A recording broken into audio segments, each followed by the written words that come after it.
did you know that it takes up to 3 years for a python to become 10 feet long? And during those 3 years, they have to eat 200 animals in order to make it happen. Stay tuned as we talk to the Python Huntress, Amy, and just wait. You just wait. It's like something straight out of a horror movie. Giant pythons invading the Everglades and killing everything in their path. Except it's not a movie. It's real, and it's in Naples' own backyard. To try and get a handle on the problem, the South Florida Water Management District have hired python hunters to try and control the population. So, Amy, what's it like to be a python huntress? It is exciting. Yeah? I get to do a lot of cool stuff, like going in the swamp in the middle of the night, jumping on giant snakes, things that most people want to do. Yeah, most people. Okay.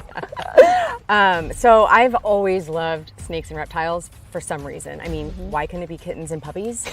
Like something normal? I have no idea. Well, but I've always loved snakes and reptiles. They are the apex predator. First of all, they are an invasive species, so they are not supposed to be here. They are here because of Hurricane Andrew in 1992 came through and demolished a breeding facility and sent thousands and thousands of pythons into the Everglades. There's also the piece that pets have been released. Typical amount of eggs is going to be between 20 and 40. Wow. Per python. But when you get to the big girls that are, 17, 18 feet, over 100 eggs they can lay. It takes a python 3 years to get to be 10 feet long. And it takes 200 mammals and birds to get it there. So these are the lights that we're going to have so we can see the sides and so we can see these snakes. Because they are breeding at such a rapid rate and no natural predators, it has become a catastrophic problem. The shocking statistic is that these pythons have killed over 98% of mammals in parts of the Everglades, changing the ecosystem forever. For a variety of reasons, including water flow and food sources, they are expanding their territory farther north. Capturing and euthanizing is not easy.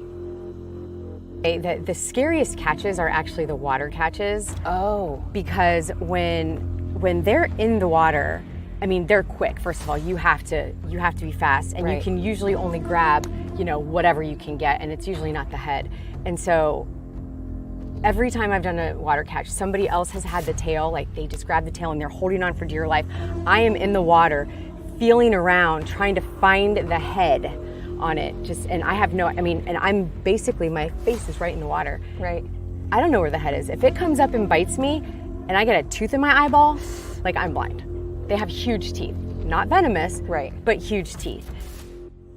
With more education about the issue and more hunting, hopefully they can stop these predators who are squeezing the life out of the Everglades.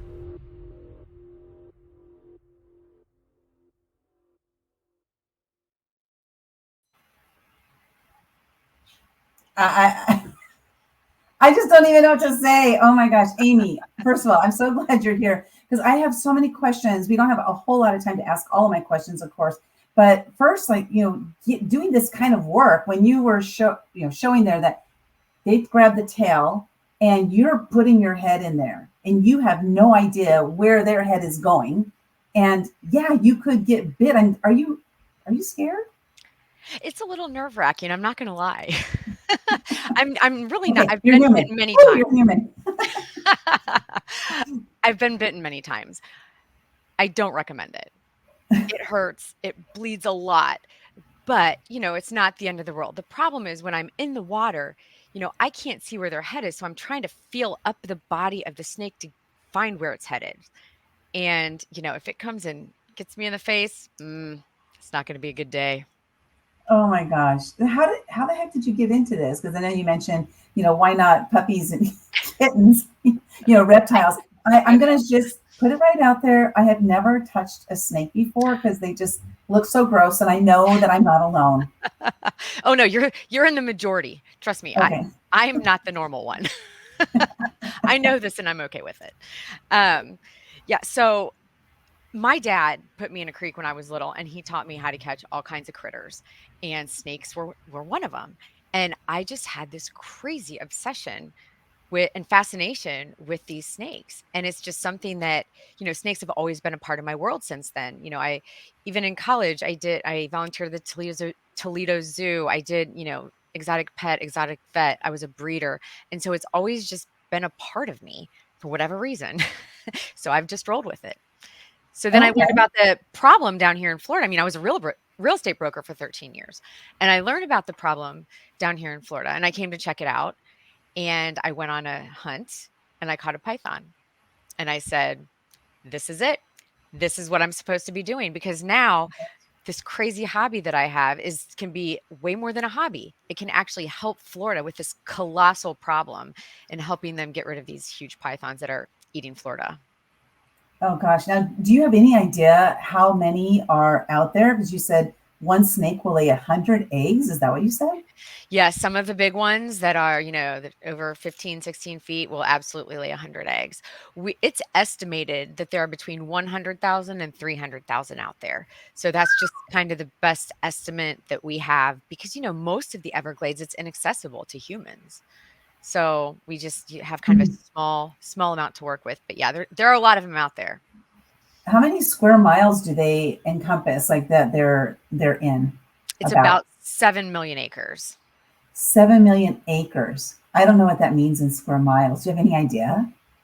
Actually, I really don't. But if you look at a map and you take like the bottom of Fort Myers over to Fort Lauderdale and south, that's the territory. Wow. It's a big area. Before we went live here, we were talking just a little bit about, I thought that maybe they would like take over the US, but you're like, no, because they are, certain climates.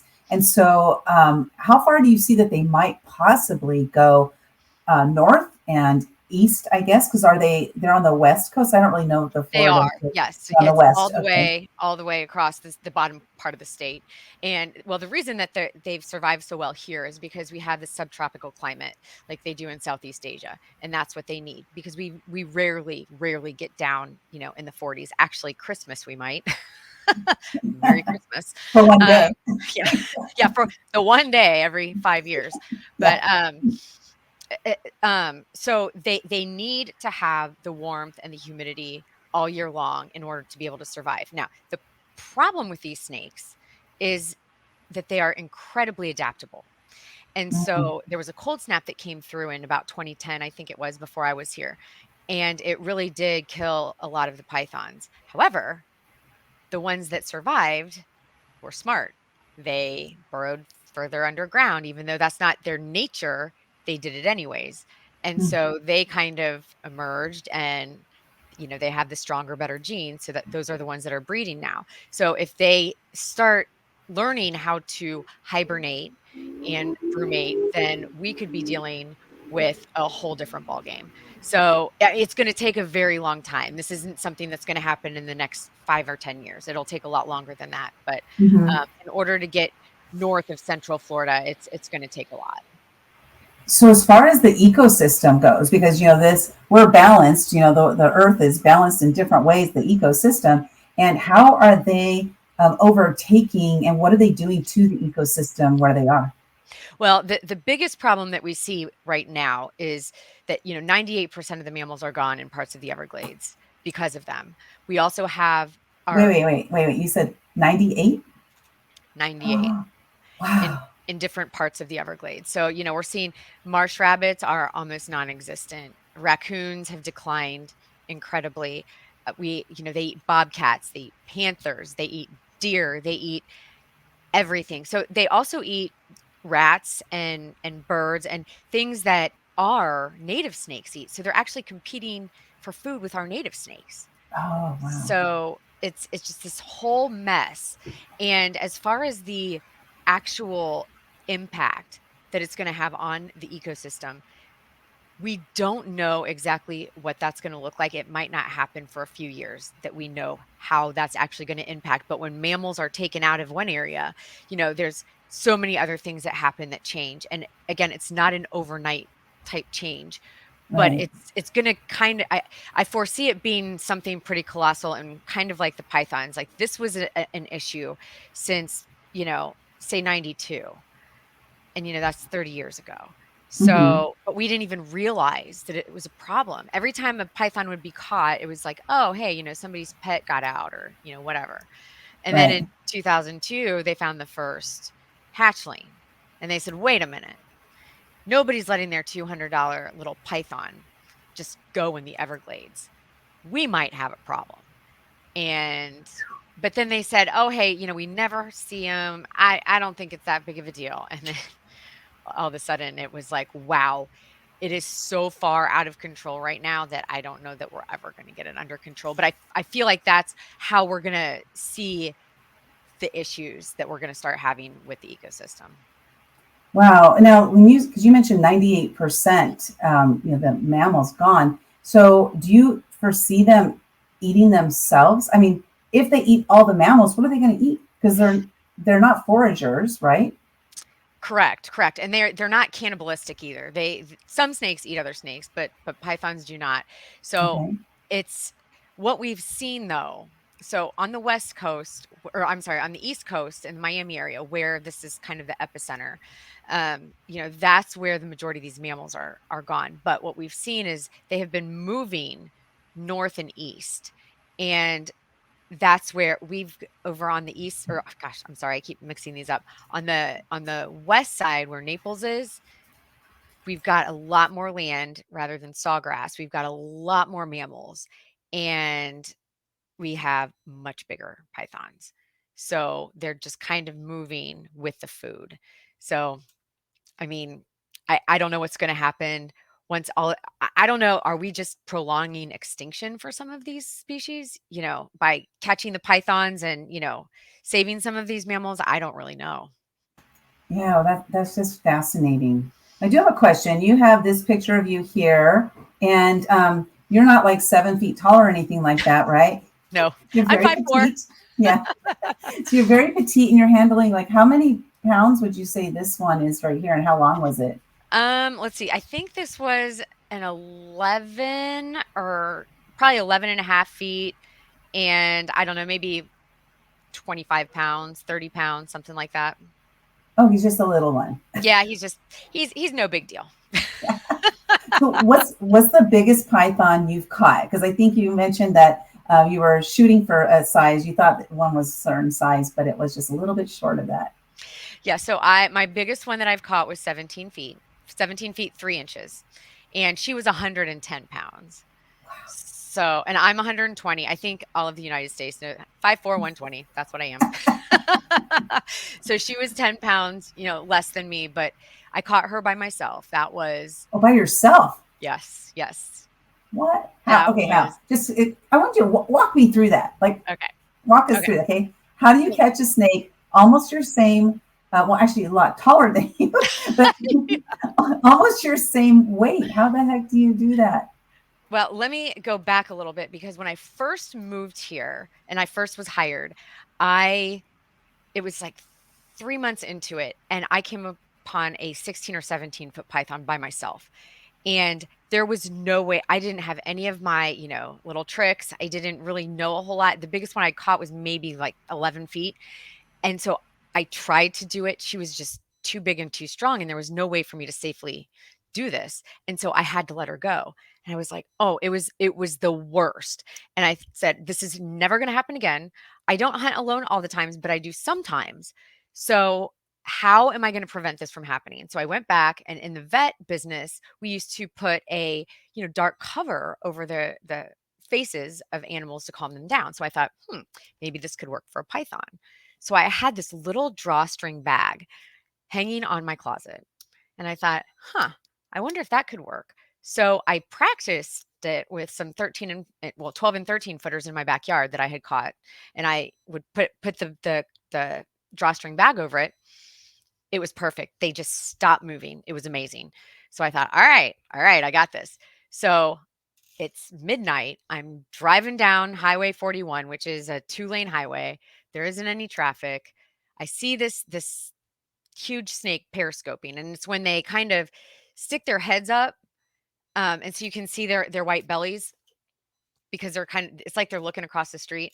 So I saw the white belly. I thought, okay, here we go. So I pull the truck over and I, get my GoPro on and I grab my head bag. And I don't know how big the snake is at this point. And so Okay. I jump out of the truck and I go over to her. Well, in the meantime, she's gone down. And I'm also going to add to this story. One of the reasons that they are so successful is because they are so cryptic and it is so hard to find them. So I I know where she is. She's 17 feet long and I still couldn't find her right away. So, and I have a picture I should send you, but that I took and I saw her through the blades of grass. So I saw this like little piece of pattern. So then I saw it and I followed it to her head a couple of feet and it was the biggest head I've ever seen. I mean, and I'm standing there with this little, drawstring bag and this giant snake. And I'm like, oh my gosh, what's wrong with me? Why am I going to do this? But I did. So I jumped on her and she was trying to shimmy back into the swamp. So I had to like put my hands, lock my elbows out like behind her head. And I'm using my legs to literally almost squat her to keep her from going back into the swamp. And then she starts to wear out a little bit. So I was able to kind of get the head bag over her. And then I cinched it and she just stopped. She stopped fighting me. And it's good because I was about done. I mean, this was a epic battle of strength, not this wrestling match. And so I'm sitting there on top of this snake. I still can't see the rest of her. I have no idea how big she is. I know she's big. And and I'm thinking, okay, I have to get my strength and I have to, pull her up out of the ditch, get her into the truck. So all of a sudden I see some other hunters, some of my friends, they drive by. I was like, hey, you guys. And they back up and they're like, what are you doing? And I said, I'm sitting on a python. Come help me. They're like, why? And I said, you'll see. And they came down and they just were like, oh my gosh, that's the biggest snake we've ever seen. So they helped me get it out. And so I got all the pictures of it and everything with them. But that was a rush. That was a pretty good win for me. Wow, that's lucky they came by. Right? I mean, I could have pulled her because they hit a point when they had that head bag on, they just stopped moving. So she was not fighting at all. So it was just going to be basically dead weight that I was going to be pulling up. I mean, it was going to be tough work, but I already did the hard stuff. Like she was already good. Like I had her. I just had to haul her into the truck. Wow. So what do you, gosh, I have so many questions. Okay. Question regarding, so I'm going to go to, it might be political or not, I don't know, but whatever. We're just going to have the conversation. Sure. Like PETA, because, you guys are out there, all these animals that you have to get rid of them. I mean, you have to kill them, right? Because otherwise they would just totally take over. Now you're going out there getting one at a time, and then the other hunters are out there getting one at a time. So it's not like you're getting 100,000 a day or anything like that. Unfortunately, no. Yeah. And so what do you say, or what do you think about anybody in PETA? Like what did they say? Do they have any comments? Well, thankfully, so I'm employed contracted by the South Florida Water Management District, which is a state department of the government here in Florida. Mm-hmm. And so they basically handle the PETA questions. And so I don't really have to deal with that. I deal with haters because, they just don't get what we're doing, because of all people, do not want to kill these pythons, which 95% of us out there that are hired hunters love snakes. And that's why we're so good at what we do, because we are not afraid of them. We know a lot about them. We want to continue to learn, but we have this huge respect for not only the python, but also our ecosystem, and knowing that we have to get rid of these things. So, as far as that's concerned, I think PETA does get it now. They didn't in the beginning, but now it's like, all of the animals in Florida or pythons, take your pick. And it's really important though that we euthanize them in a humane way that is approved by the American Veterinary Association. So we follow all of that by the book to make, of course, because we don't want the snake to suffer, so that's, I think, the biggest thing. So we make sure that we do that. No, that's good to know, because you could be out there and like you're wrestling with that snake instead, you could easily just end its life right there, but instead you're going through these protocols just to make sure that it is a humane way for, to euthanize the animal. Wow. Correct. I just, Correct. Well, I'll say another thing. People ask a lot, well, why can't you just send them back to Asia where they're from? right, Well, right. unfortunately, now this has become kind of like the Florida species, and Florida we have different parasites, we have different insects, we have different diseases. So if we take our wild animals and put them in their wild environment, it could decimate their entire population.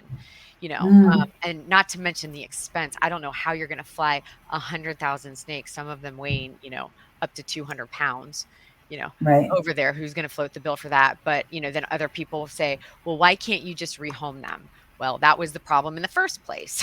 We Right. do have they get to a certain size, and they get too expensive to house, feed, and home. And, when you get a 15-foot snake, what are you going to do? Raise goats to feed it?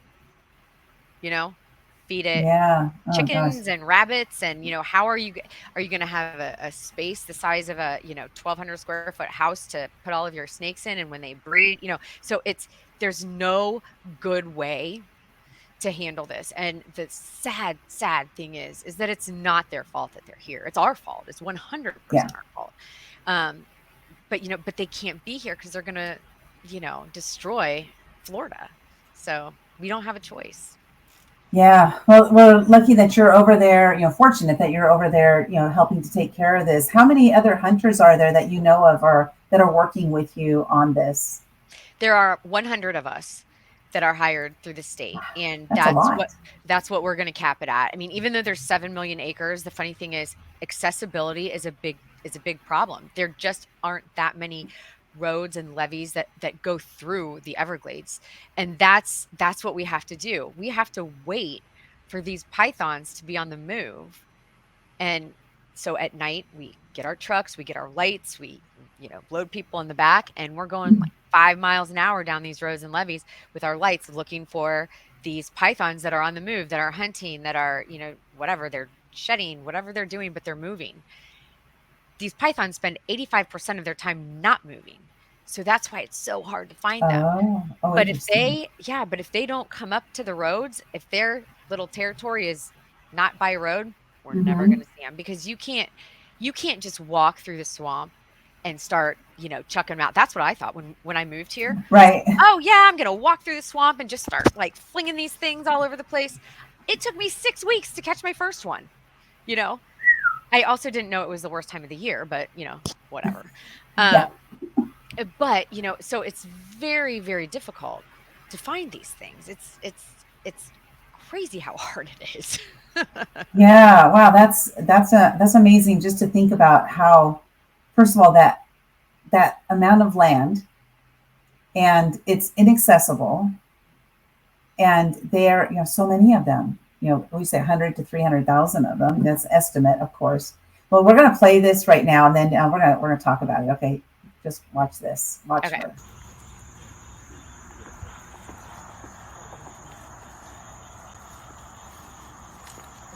Okay.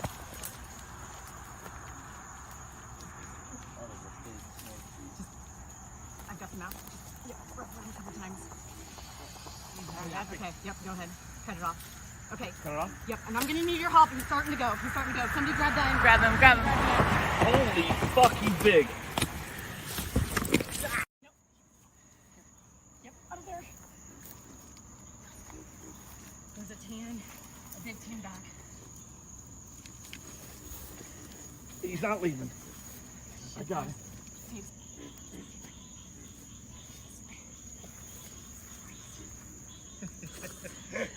You love this, don't you? I mean, I can't believe how. We need a bigger sack. I think it's gonna fit in that little. That's like a pillowcase. Sure. Yeah. I'm trying to get her to.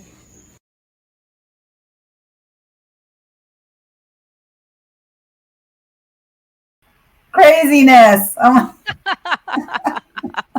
So that's what it's like. You're out there and you have a team of people. Sometimes you're by yourself, and you guys really have to coordinate and know like somebody's in charge. How do you decide who's going to be in charge when you have a team like that?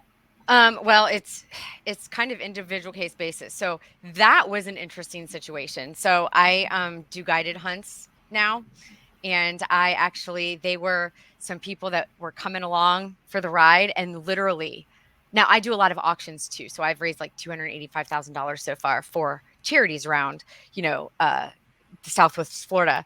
So I take a lot of people that have never caught a snake before, and I go through the whole thing and I explain, if we find a big one, we're going to tape its mouth, just, because they've never done this before. And I'm telling you, I told them all of this. We had our designated taper. I had the tape ready. 5 minutes after I finished that, I see that one. I was like, you guys, here's a python. It's a big one. And they're like, oh, yay. And I'm like, I don't think you understand. Who's my taper? And they're like, oh my God. And they're like, oh my God, this is a huge snake. So, in that case, I've already told them, we already have our plan for a big one. Now, big ones are only over 15 feet, are only 0.002% of everything we catch. So they're not that often, but when they happen, you have to be ready. And so when I'm with a team of people that are either my assistants or other contractors, other hunters, then, we still have a plan for the big one, but it's all individual case basis. So if, there's a 10 footer, it's like on my side, I'll get it, or sometimes, we saw the sawgrass one where I had my friend pulling the tail out of it and I'm trying to find, so there's never been a similar situation. It's Never always a dull moment. Never. I mean, just another day at the office, Right. Exactly. Well, let's talk about those tours. So you're doing, you do the hunting tours, and share with us, like, what's that all about? Because we have your website, pythonhuntress.com. Is this where they would go to find information about the tours? Yes, they would. So right now we are in the winter, and winter hunts are a little bit different than summer hunts because it's colder. They aren't really eating, and it's their breeding time. So it's a day hunt now, but we have to, instead of driving up and down the roads and levees, we have to take boats to these islands and try to catch them sunning themselves and breeding. And sometimes on these islands, you can find a female with 6 or 7 males. So it's a pretty crazy day sometimes. So I do take people along, and I explain to them, that, hey, it's not easy. We do what we call jungle busting. So we're taking the boats to these islands just one at a time and just walking through the woods, and you're going to be bruised and beat up and, bleeding and sore by the end of it, but it is worth it. So this sounds great. Yeah, I know, right? Yeah. You're like, what the heck? Wow. And how many of those tours do you do a year, or is it monthly? How often do you do those? Well, I just started them this year, actually. Okay.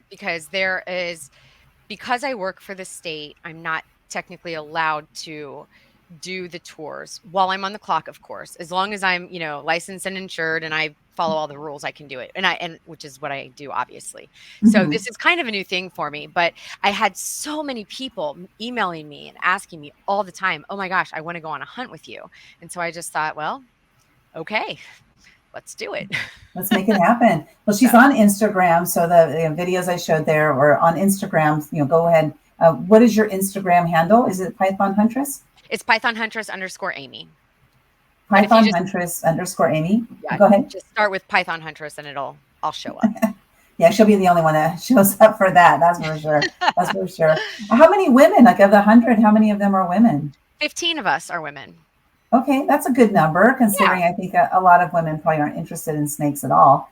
So that's yes, and a lot of men aren't either. I don't blame us. We've got a good crew, and I don't really look at it as like the boys and the girls. We're all one team. We all go out hunting, together. I actually am going tomorrow with another one of Josh, another hunter here. We're gonna hit the islands and see what we can find. So it's just a good group. We've got a good team. That's awesome. Well, I'm so glad I met you, and what you're doing is just fascinating. That's why you're on the Fascinating Stories show. Thank you. And do you think that somebody who was doing, you said you were doing real estate before, right? Yes. They go from real estate to doing this. Do you see yourself doing this until the end? I mean, because it's not going to be eradicated. So will you continue doing this? I see myself doing this for the foreseeable future, for sure. Yeah. Now Yeah, we are, definitely. we're working on, there's a lot of research going on to try to figure out how to get them faster and better than just hunters doing it one at a time. And so far, there is no other way except for Mm, this. Hiring hunters to take them out one at a time is literally the most effective way that we have at the moment. So until something changes, but even then I'll still be a part of it. This is a big deal, and it's something that, it means a lot to me just because I love going out and finding these pythons. I mean, it's the biggest thrush. It's a thrill. It's amazing. They're beautiful, beautiful creatures. But, yeah. I mean, and it is hard. It's terrible that they have to go, but they do. But that's also why I want to kind of honor them and let their legacy live on. So that's why I skin them, and I use their, this is the python skin leather, and I make Apple Watch bands and bracelets and things like that because, I want to be able to use the pythons. I hate the thought of them going to waste. Yeah. And the meat isn't very good to eat. It's very, very chewy. So, and full of mercury apparently. So we don't want to do that. Oh, yeah. We don't want that. We don't want that. Yeah, I saw that hanging up behind you, and I thought it was a curtain because it kind of looks like a curtain, but it's a bunch of snake skins that are hanging there. Do you get all of the snake skins from all of the snakes that you capture yourself? Yes, but I also buy the carcasses from some of the other hunters to use because I have to take 100 at a time to the tanner. So Oh it's just gosh. easier. And plus we don't get paid a whole lot, doing this. So it gives them a little bit of extra income. And then, when I sell the products, then it helps me out too. That's cool that the state lets you do that Yeah, because otherwise, yeah, I'll just go back to them and they might just get rid of it. So exactly. yeah, Exactly. yeah. Well, gosh, thank you so much for the work you do and to Yeah. help to keep the ecosystem a little bit, tamed just a little Yes. bit. Yes. What you can For do. a little while longer anyway. So Oh, a question I forgot to ask you is like, what is on record, if what is the longest python snake ever captured? okay, so the longest python in Florida is 18 feet and 9 inches. Yeah, And then that what was about worldwide? Do you know, like, what's the longest? I don't know in Asia. I think it's 18 something, but I can't be sure on that. Okay. So So that yes, about tops it out, right around 18 we feet know long. we know there's a 20 footer out there somewhere. I'm gonna You catch it. know, I'm gonna find her. I'm gonna catch yeah. it. Well, hopefully you catch the 20-footer when she's only 16. Yeah, yeah, right. Like you never know. The 16-footer you caught might have been a 20-footer. Listen, and it's like sometimes you just catch these little 7-footers and you're like, "Oh, you're so cute, but whatever, you're so boring." But it's like, this little thing is going to turn into a deer eater. It's going to get to Yeah, be 17 feet long if we don't do anything about it. So, you know, exactly. Yeah. Well, thank you again for doing what you do. Go to pythonhuntress.com, check her out, and follow her on Instagram. Watch her videos. She does, post a lot of videos about the hunts and stuff. And if you want to, go on a python hunt, definitely reach out to Amy and make it happen. Don't just think about it. Go do it because it sounds like it would be fascinating, and you get to be part of it. I don't know if I would want to do that, but I would watch. I'd be the camera girl, like you know the what? camera That's person. so Yeah. important. That's so important. So yes, come There we along with go. that. Okay, I'm going to make it a 2024 thing. I'll wait No another year problem. because I have to work through my fear of the whole snake thing. So, I'll help you. Don't worry. okay, is there any last thing you want to share with our audience before we head out? I thank you so much for having me today. The biggest thing is just, making people aware that, this is a problem, and that, when you see people that are posting online and saying, "Hey, we're python hunters, we caught this snake." It's not, we are proud of what we do. We do post the hero shots because it is very difficult to do what we do. It is so hard, especially when we have these big snakes. I mean, and we didn't even get into half the stories, but the wrestling with them and the biting and the musking, and, not to mention we don't even catch one every single time we go out. So it's just, we're proud of what we do because we really are working hard to help get our ecosystem here in Florida. So just so Yeah. people are aware, we're doing this because we have to, not because we want to, and that's greatly appreciated. Yeah. Oh gosh. With that said, thank you so much, Amy, for being here on Fascinating Stories. You definitely have one, and I'm looking forward to just continuing our relationship. I met you just maybe a month or so ago, and looking forward to the relationship continuing. Connecting you with people who could use those skins is one thing. So if anybody listening, if you know somebody who, well, actually, why don't you share with us who would be a good person to reach out to you about the skins if they wanted to use them for a product or something? Well, really anyone who makes leather, anything, hat bands, belts, wallets, boots. I don't really recommend with python skin because it's a little more delicate, but anything else. And also like Apple Watch bands. These are the only Apple Watch bands in the world made of invasive python leather. So that's kind of a cool thing. So these are on my website too. So if you just want to chat, even if you wanted to, I have people call to just display them because it is an invasive animal. And, it's like, hey, we're helping the ecosystem by doing this. So just give me a Awesome. buzz and we'll talk about it. I'm going to connect you with a hat maker that I know. Okay. So yeah, I don't know if they do those kinds of things yet. So we'll find out. We will find out. And that's how we make it happen, right? People ask, they tell us what they need, and then we go ahead and connect them. Everybody have an amazing day. And remember, your story is fascinating too. So if you'd like to be on the Fascinating Stories show, go to fascinatingsoriesapp.com. That's fascinatingsoriesapp.com and apply to be on the show. Looking forward to having you.